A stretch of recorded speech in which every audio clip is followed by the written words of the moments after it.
Mon prochain invité a l'ambition de briser ce cercle vicieux d'enfants exploités dans les mines. Il est candidat à la prochaine présidentielle prévue pour décembre. Moïse Katumbi, ex-gouverneur du Katanga, salué pour son apport à l'économie, la santé, l'éducation et les infrastructures. Katumbi en appelle actuellement au monde de se pencher sur le retour de la paix, de la stabilité au Congo, l'un des pays les plus violents et les plus riches en Afrique. Il est en exil et nous rejoint à partir de la Zambie voisine pour en parler. Moïse Katumbi, comment vous occupiez-vous de l'emploi d'enfants dans les mines quand vous étiez gouverneur ? J'ai suivi votre reportage. C'est vraiment pathétique. J'ai trouvé cet état de choses quand j'étais élu gouverneur et je l'ai aboli. J'étais très strict à ce sujet et ne voulais pas envoyer nos enfants mourir dans des mines. Monsieur Katumbi, il y a aujourd'hui de centaines de milliers d'enfants dans votre pays employés dans les mines et d'autres industries.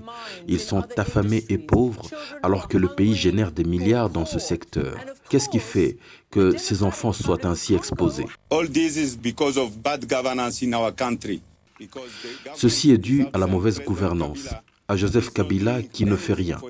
Ces enfants n'ont aucun futur. C'est la raison pour laquelle nous voulons des réelles élections pour améliorer les choses. On ne veut pas admettre que ces millions d'enfants continuent à mourir de faim parce que des gens pillent les caisses de l'État. C'est la raison pour laquelle nous avons besoin de l'aide de la communauté internationale pour stopper cet état de choses. Mr. Katumbi, these minerals have fueled Congo's civil war. Ce minerai ont nourri la guerre civile au Congo. Que va-t-il arriver s'il n'y a pas élection et que M. Kabila ne les organise pas? S'il n'y a pas élection, le Congo va continuer dans l'instabilité et il peut y avoir une guerre civile. Nous avons aujourd'hui près de 5 millions de déplacés internes. Des millions meurent à l'est du pays, au centre, partout à travers la RDC. Nous avons besoin de ces élections pour au moins rapporter la paix. Si Kabila le refuse, il continuera d'entretenir ces milices qui pillent les minerais et utilisent les enfants dans des mines. Ce que, par la loi, j'avais aboli quand j'étais gouverneur. Mais seriez-vous en mesure de rentrer? Il a été dit que vous étiez juif et que, par conséquent, vous ne serez pas retenu. Vous aviez été condamné dans une affaire immobilière. Il fait tout ce qu'il peut pour rendre votre participation à l'élection difficile.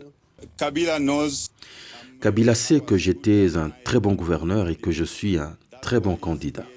C'est la raison pour laquelle il fabrique toutes ces histoires. Je vais rentrer. Regardez le progrès dans la sous-région, au Rwanda, en Zambie, en Angola. Nous avons également besoin de paix, des élections libres et crédibles pour que le Congo soit le centre du progrès en Afrique centrale. Allez-vous rentrer? Avez-vous peur pour votre sécurité? Je n'ai pas peur, même si nous avons affaire à quelqu'un qui peut tuer des gens dans des églises, juste parce qu'ils sont allés prier pour les élections avec juste leur chapelet. Je n'ai pas peur de rentrer dans mon pays.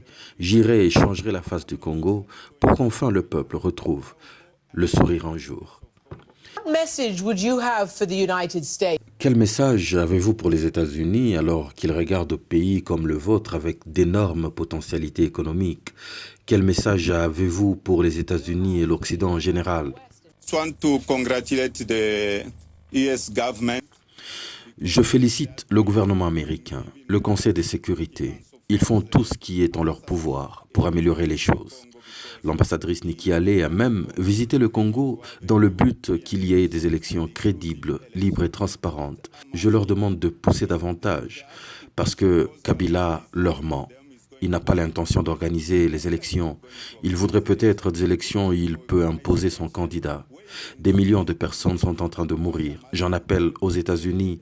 Nous voulons des élections transparentes et crédibles. Moïse Katumbi, thank you so much. Moïse Katumbi, merci. Nous savons que vous étiez le mieux élu lors des élections auxquelles vous aviez pris part. Nous vous reverrons donc si ces élections sont organisées. Nous allons effectivement suivre cela parce qu'imaginez-vous quelle puissance africaine pourrait devenir le Congo s'il y a la bonne gouvernance.